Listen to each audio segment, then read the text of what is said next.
Good afternoon. Good afternoon. What is this you have here? It's frightfully good. What depiction of suffering. It's old, of course. 14th century, probably comes from the Rhine. Does it impress you? Enormously. I should never have thought there could be anything in the world at once so, oh, forgive me, so ugly and so beautiful. All works of art whose function is to express the soul and the emotions are always so ugly as to be beautiful, and so beautiful as to be ugly. That is a law. Their beauty is not fleshy beauty, which is merely insipid, but the beauty of the spirit. I am most grateful to you for making these distinctions, sir. 14th century. What is the name of the artist? What does it matter? It was not created by some wonderful and well-advertised single genius. It is an anonymous product. Anonymous and communal. T. And Naphta. Every word you say interests me enormously. Anonymous and communal. That will take some thinking about.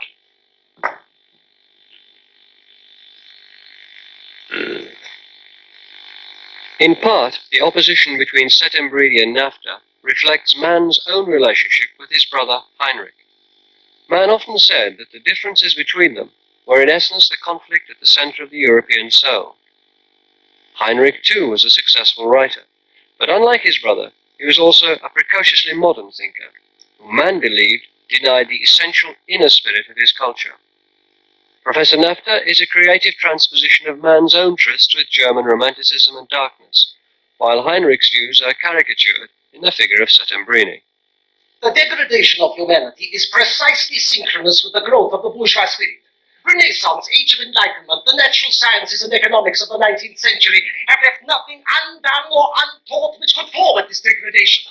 Modern astronomy, for example, has converted the Earth, the center of the all, into an indifferent little planet, and thus, at least for the present, put an end to the majestic cosmic position of man.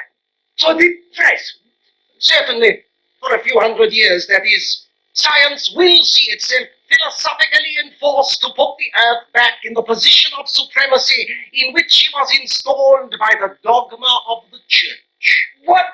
Science philosophically enforced? And what about pure knowledge? What about the unfettered quest for truth? My good sir, there is no such thing as pure knowledge. Faith is the vehicle of knowledge, intellect is secondary. Your pure science is a myth. The great schoolmen of the 12th and 13th centuries agreed that what is false in theology cannot be true in philosophy. But this a cultural conception which refuses to recognize that what is philosophically false cannot be scientifically true is not worthy of the name. The accusation of the Holy Office against Galileo stated that his thesis was philosophically absurd.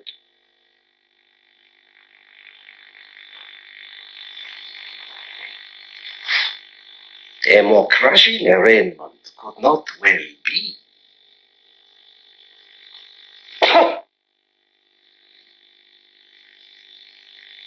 The arguments separating Settembrini and Naphta became, in the novel, a symbol for those arguments dividing intellectual life in Germany and, in fact, in Europe at that moment before the First World War. Thomas Mann felt that there must be a synthesis between these two different views of life, the rationalist view and the fatalist view. And he looked for it in one of the most powerful figures of 19th century German culture, Wagner and Nietzsche. Now, years before, Nietzsche had written a book called The Birth of Tragedy. And in that book, he had explored the contrast between two great Greek archetypes, the Apollonian, clear-thinking, classical, rationalist view of civilization, and on the other hand, the Dionysian view of civilization, lustful, voluptuous, elemental. And Nietzsche believed that it wasn't sufficient to have simply the noble, dignified Apollonian approach. You also had to have an experience of its opposite, that dark, cruel world of Dionysus, in order to make it complete. And fusing those themes in a chapter called Snow, Hans Castorp, our hero, is given a revelation similar to Nietzsche's, whose book had in fact provided Mann not only with the central vision of his novel, but even with its title, The Magic Mountain. Now the Olympic Magic Mountain opens to our view and shows us its roots.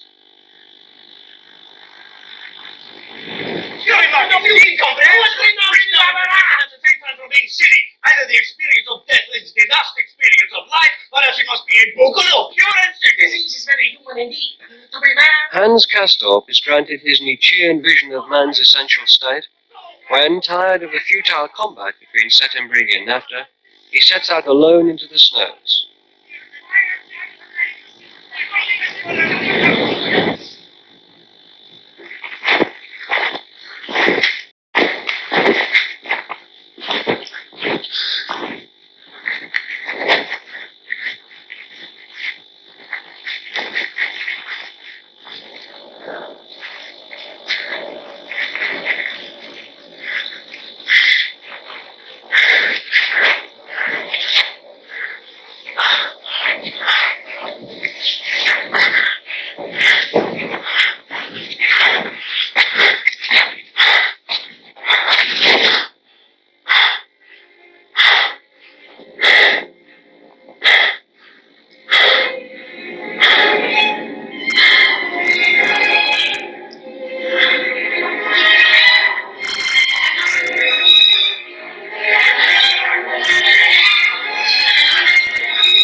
Such a scene Hans Castorp had never beheld. Of the Mediterranean he knew nothing, and yet he remembered. It is not of our single souls we dream, he thought. We dream anonymously and communally. His whole heart opened in responsive love to the scene.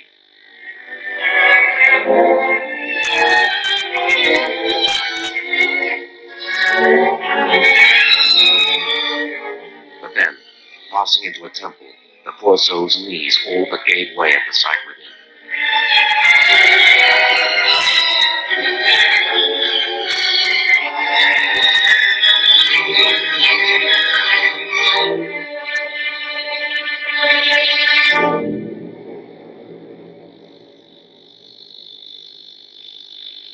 He tried desperately to escape and found himself with the sound of that dreadful brawling still in his ears, lying in the snow.